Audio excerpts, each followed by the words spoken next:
Здравствуйте, друзья! Небольшой отчет о проделанной работе за эти дни между роликами. Щенков с мамочкой из Краснодарского края я попросила спасти, и их вытащили из подворотни и привезли в Москву. Осталось 12 километров. Ну, еще потом час ожидания.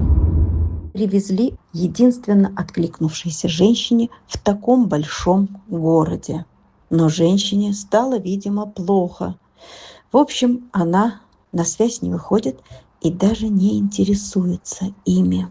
В общем, подстава. Это на будущее.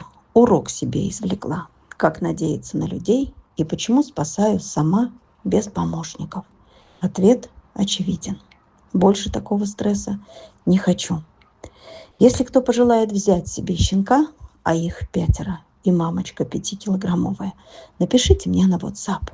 Дорогу оплатила. Всем большое спасибо.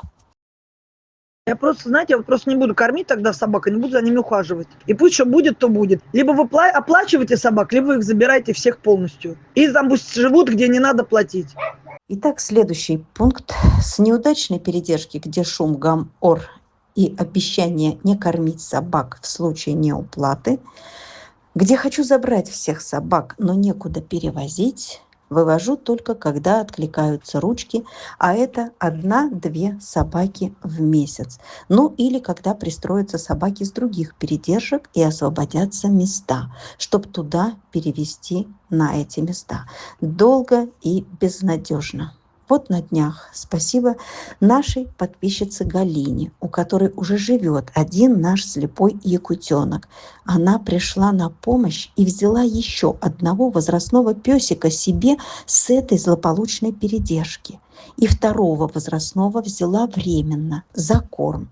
Вот это я понимаю, поступок. Галина, спасибо огромное.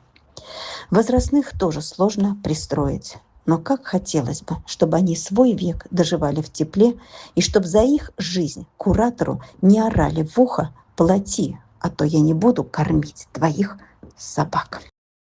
Ну и в Якутске информирует нас о проделанной работе за неделю.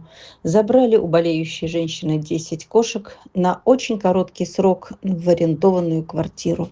Срочно стерилизуют и прививают, на видео показывают, за деньги отчитываются. Разживаться там долго негде, надо готовить на Питер. Но Питер может принять только 4. Все переполнено, пока не пристроится часть в Питере. А когда они пристроятся? Те, кто живет в Питере, разберите хоть кого-нибудь, напишите мне. Кошки все готовые, шикарные. Помогите делу спасения. Мы же не резиновые, набирать по 100 штук. Помогите хотя бы 4 на перелет завтра. И за первый месяц оплата содержания по 5000 за кошку. О буднях вам рассказала, о делах активных, насущных тоже. Ну, а теперь хочу напомнить вам о большом добром пёсе, которого бы уже давно не было бы в живых, если бы в мае я его не забрала с улицы в городе Якутске. Он большой не по возрасту, белый, заметный, жаловались на него люди, мешал, вызвали отлов, все как обычно. Сгинул бы в ППЖ в лучшем случае. Хоть я его и забрала, и вылечили тогда от энтерита, но вывести его так и не смогла. По той же самой причине – безденежье. Нет на дорогу. Нет мест на передержке здесь. И вы знаете, впервые встала такая дилемма. Неужели там, в Якутске, отпустить его на улицу?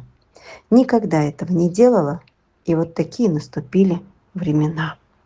Да, в Якутске тоже не держат бесплатно.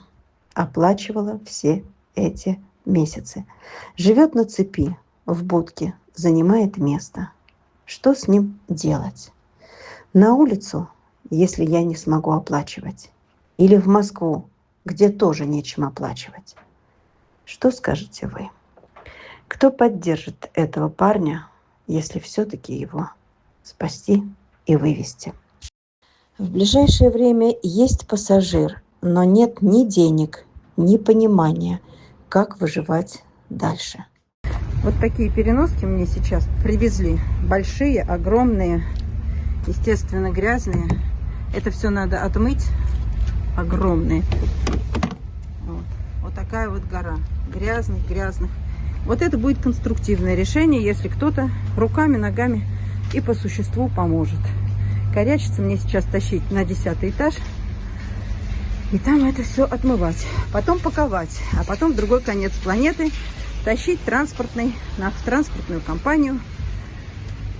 И все как обычно. 10 тысяч километров это должно проехать. Там грязюка, там моча, там все что угодно есть. С коробками, чтобы запаковать переноски. И до зоны пру. Еле дотерла.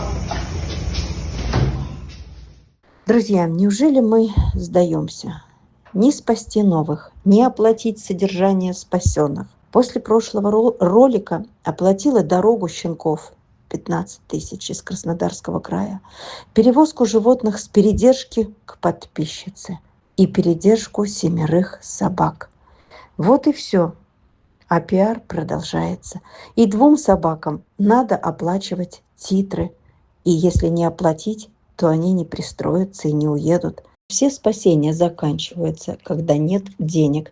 Месяц закончился, как всегда, с долгами огромными. Где-то оплачивала только август, где-то сентябрь, и только с 10 собак за октябрь. Долги душат. Как будем жить дальше? Да, наверное, никак. Голова кругом. Денег нет снова. Друзья, я понимаю, что всем тяжело. Но что делать мне с собаками? Мы вместе или я одна? На карте 6250 собак и 31 октября. С кучей долгов и неоплаченных счетов.